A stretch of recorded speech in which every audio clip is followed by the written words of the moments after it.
queridos amigos. Hoy tocamos la penúltima lección de la escuela sabática del libro de Daniel, con el título Del norte y sur a la tierra gloriosa. Entramos al estudio porque es fascinante, bastante amplio, y esperamos llegar a cubrir esas expectativas que tienes para estudiar este capítulo que, lo reiteramos, es muy importante. El capítulo 11 es la continuación del capítulo 10. Y en el anterior capítulo hemos comenzado con una visión que tuvo Daniel a orillas del río Hiddekel, conocido también como el río Tigris. Daniel vio en visión a Cristo en vestiduras sacerdotales y todo ocurrió a manera de una escena de juicio.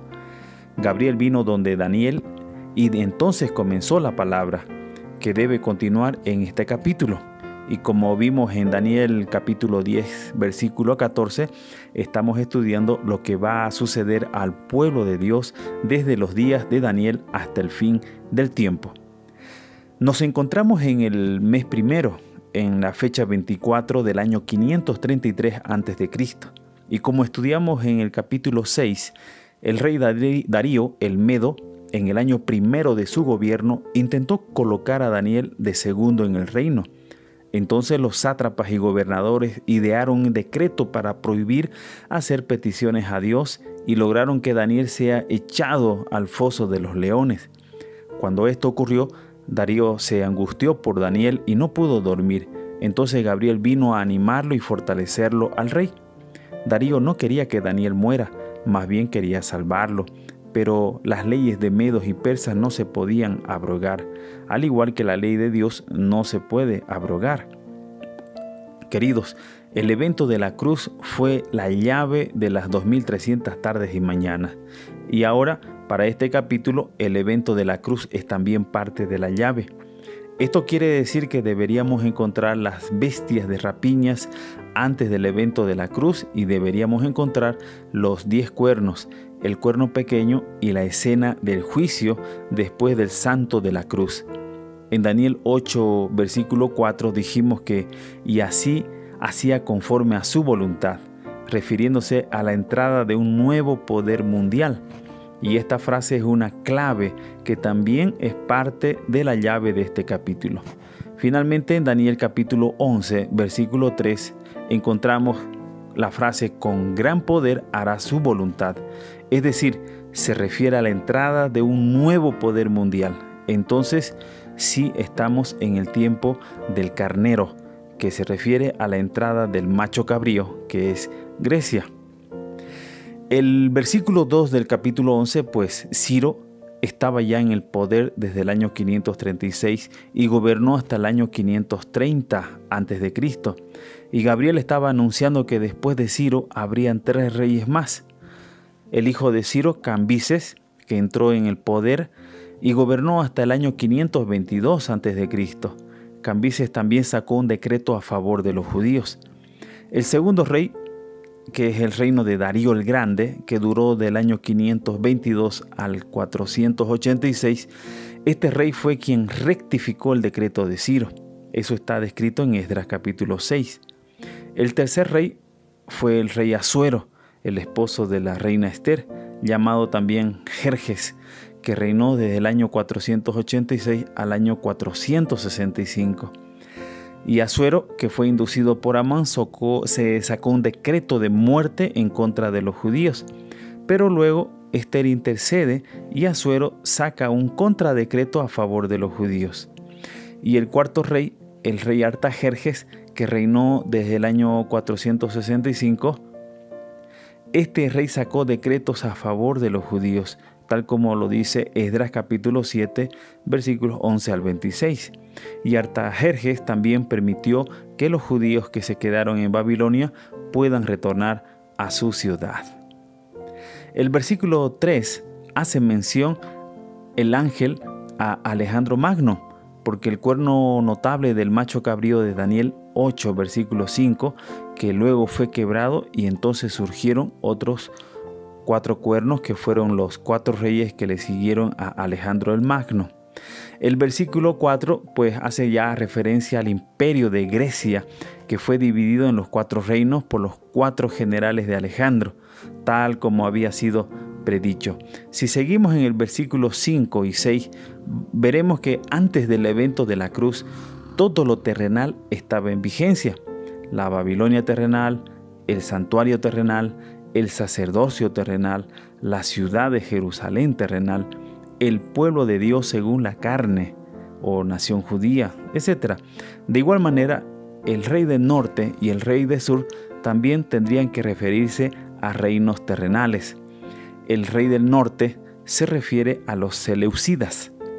Este grupo de griegos vivían al lado noreste por el lado de Palestina, pero solían atacar por el lado norte judío.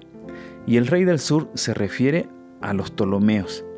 Este grupo de griegos estaban ubicados al lado suroeste, por el lado de Alejandría en Egipto, y solía atacar por el lado sur judío.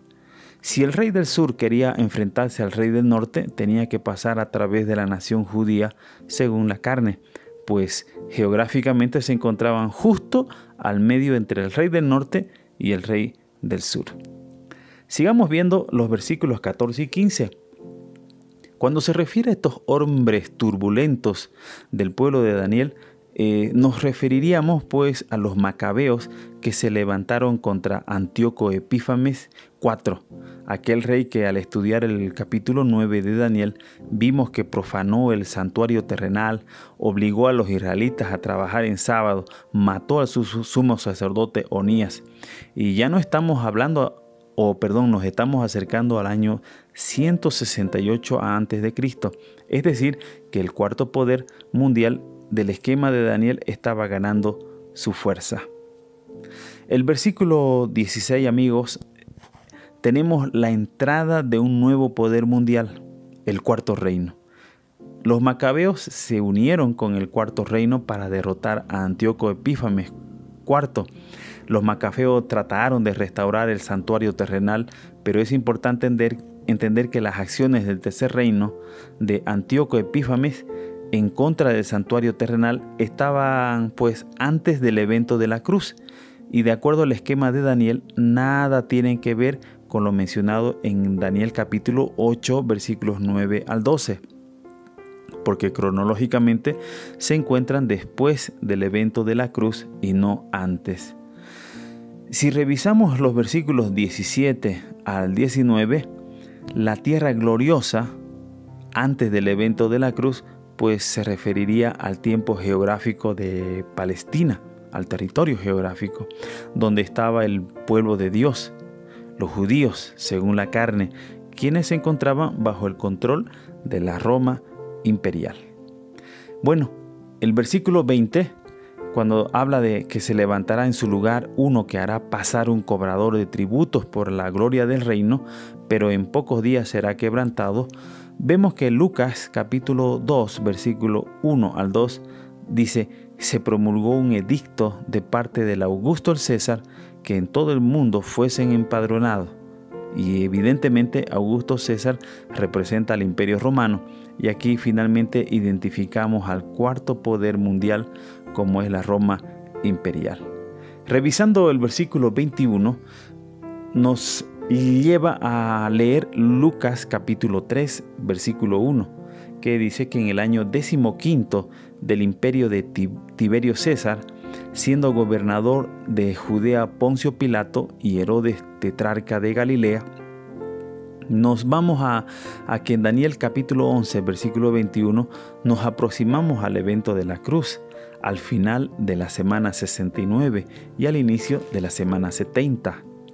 Herodes, durante el tiempo de Augusto César, ya había mandado a matar a los recién nacidos, ya que Mateo capítulo 2, versículos 13 al 18 dice, en resumen, acontecerá que Herodes buscará al niño para matarlo.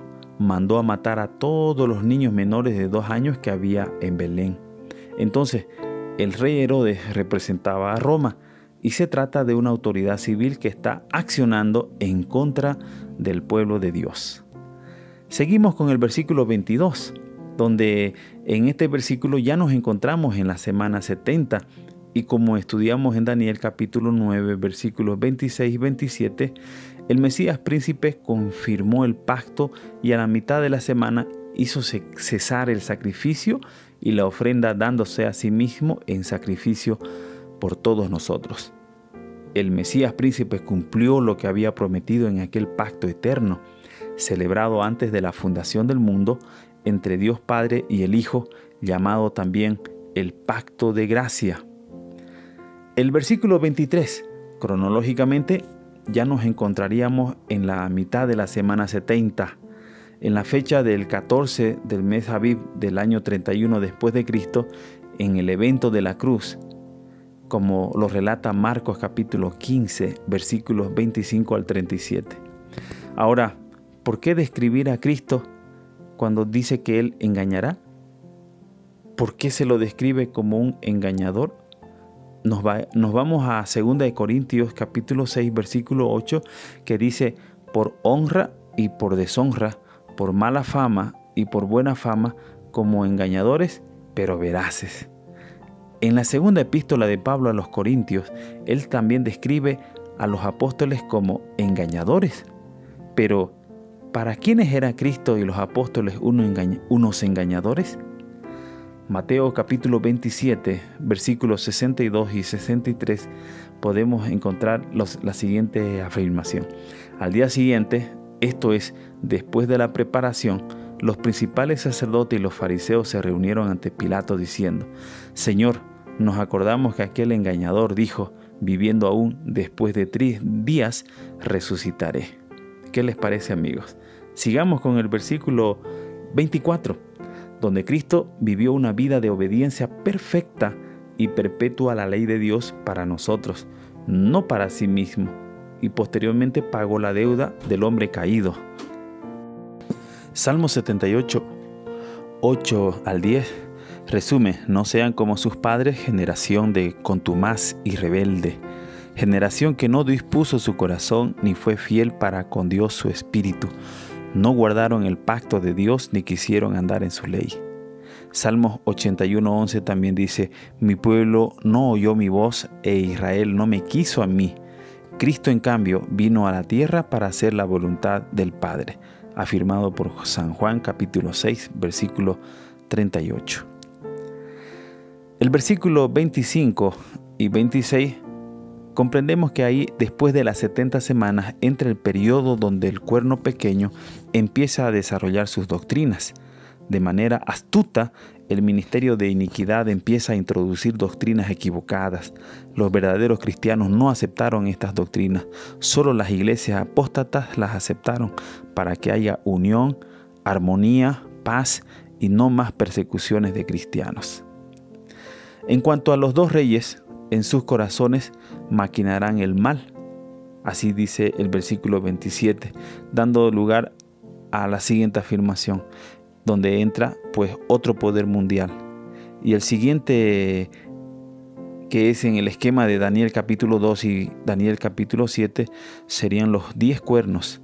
Algunos de los 10 cuernos serían amigos del cuerno pequeño y le obedecerían, porque en el capítulo 7 vemos que solo 3 cuernos fueron derribados de los 10. Continuando con el versículo 29, a partir de este verso ya hay un cambio en la dirección de los eventos proféticos.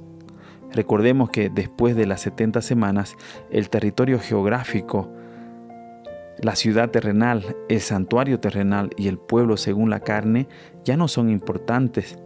Nada de lo terrenal es importante, pues queda abolido. Se cerró el tiempo de gracia para la nación judía y el ritual simbólico llegaron a su fin en la cruz. Y a partir de este verso ya no va a importar lo terrenal. Para Daniel 11, versículo 29, la ciudad terrenal y el santuario terrenal ya fueron destruidos. Y a partir de aquí, los que aceptan a Cristo como Salvador y siguen por la fe su ministerio sacerdotal celestial en el santuario celestial son el nuevo pueblo de Dios. Santiago capítulo 3, 28 y 29 ya dice: ya no hay judío ni griego, no hay esclavo ni libre, no hay varón ni mujer, porque todos vosotros sois uno en Cristo Jesús. Y ya que sois de Cristo, ciertamente sois descendencia de Abraham, herederos conforme a la promesa. El versículo 30 es explicado en Daniel 7:25 y Daniel capítulo 8, en versículo 12, porque ya estaba profetizado que el cuerno pequeño pensaría cambiar los tiempos y la ley. La Biblia ensalza a Dios y coloca a los hombres, seres finitos, en su verdadero sitio. Por consiguiente, hay que esconder y suprimir sus verdades sagradas. Así fue la lógica que adoptó la Iglesia romana. Por centenares de años fue prohibida la circulación de la Biblia. No se permitía a la gente que la leyese ni que la tuviese en sus casas. Y sacerdotes prelados sin principios interpretaban las enseñanzas de ella para sostener sus pretensiones. Así fue como el Papa vino a ser reconocido casi universalmente como vicegerente de Dios en la tierra. Dota de autoridad sobre la Iglesia y el Estado. El versículo 31 también es explicado que es para este tiempo. El santuario terrenal ya había estado destruido por 468 años y en realidad desde que perdió su vigencia con la muerte de Cristo en la cruz ya eran 507 años sin tener importancia. Por tanto, el servicio diario que fue quitado por el cuerno pequeño es el santuario o el servicio diario celestial. Ahora la pregunta es, ¿cómo lo profanaron? Lo profanaron introduciendo otro sistema de culto. La forma de culto de la sinagoga, la cual se desarrolló durante el cautiverio en Babilonia, como estudiamos ya en el capítulo 9, el cuerno pequeño quitó de la vista de la humanidad al santuario celestial y al ministerio sacerdotal celestial de Cristo. Quitó el oficio de Dios de escuchar nuestras peticiones y de concedernos el perdón de nuestros pecados.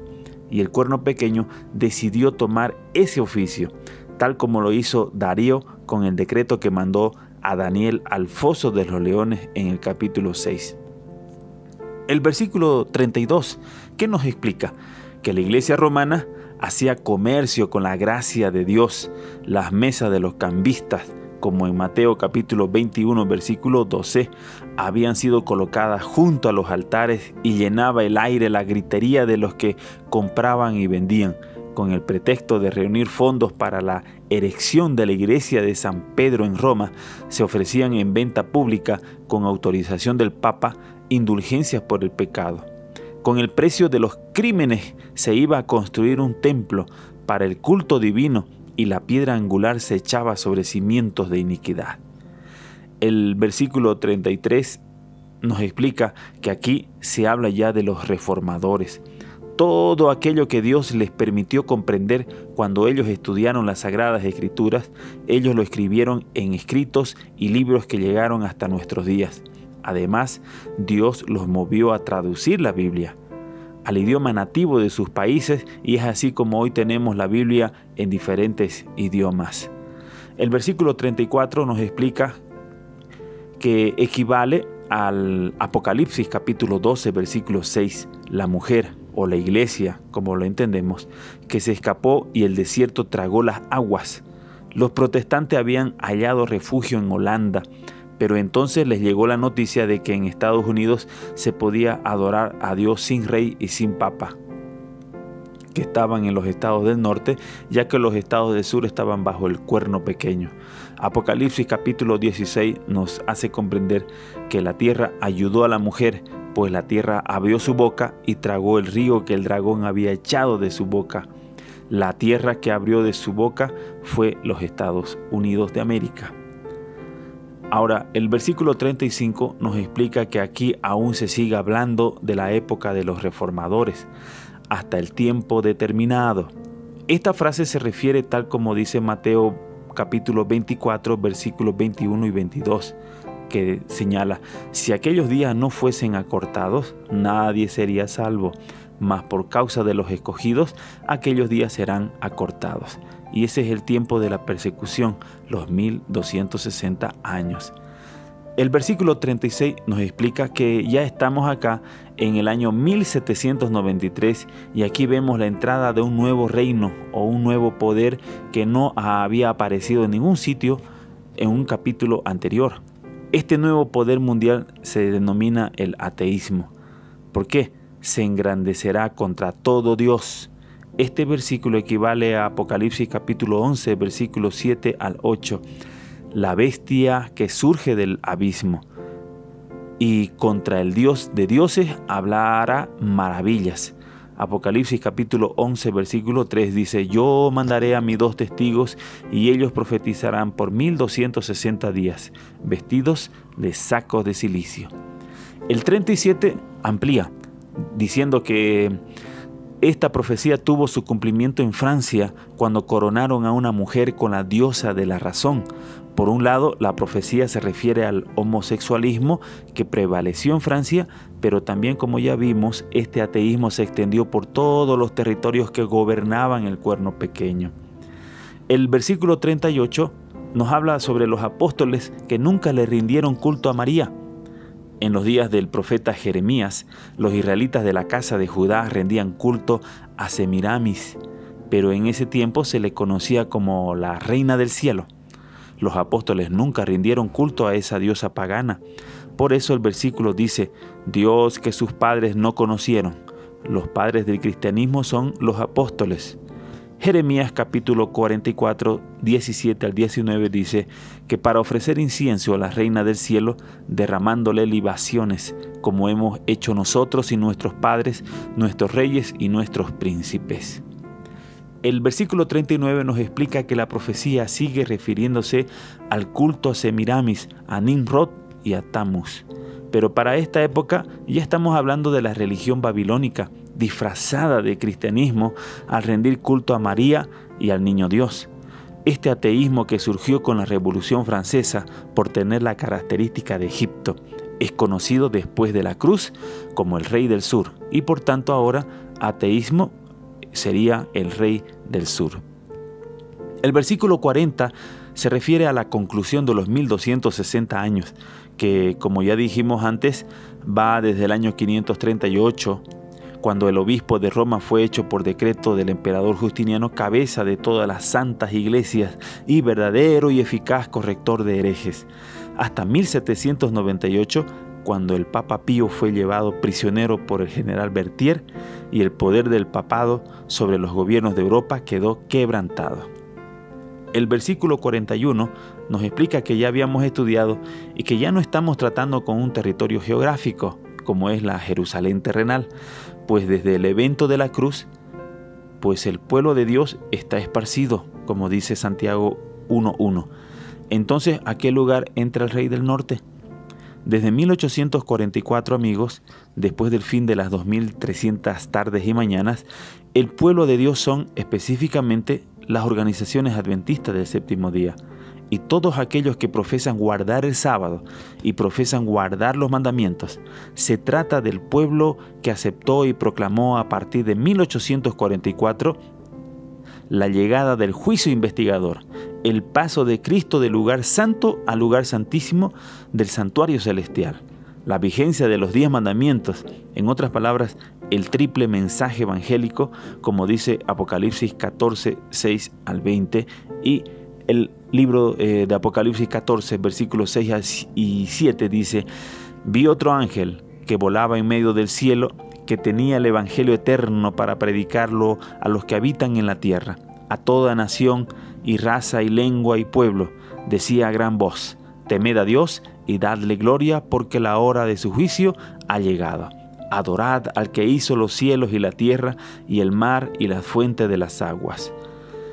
El versículo 42, amigos, ya habíamos estudiado en unos versículos anteriores que Egipto se refiere a la mentalidad ateísta. En este pasaje las profecías indicaban que ni los países donde prosperó el comunismo iban a escapar del Rey del Norte.